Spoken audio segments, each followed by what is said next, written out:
Habari. Salamu. Pole sana. Asante. Kwanza nataka kujua hii sasa hivi ambayo umeifanya ni operation ya ngapi?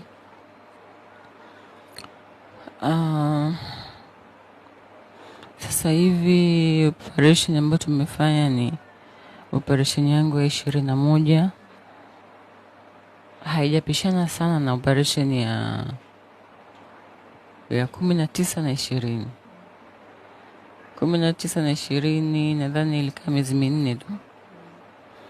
Ya 19 ilifunguka baada ya nadhani kama siku 7.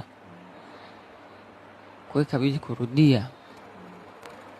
Baada ya kurudia ikabidi wakati utumbo ukapelekwa samples, ukapelekwa maabara kubwa tofauti, maabara 4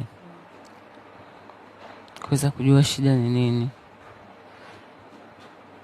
Kwa hiyo hii ilitokea ghafla tu hivi, unaona haja kubwa inapita tumboni. Ilikuwa ni operation ya 24 na ni operation ambayo kwa wanavyonihadithia nilikuwa na maumivu makali sana.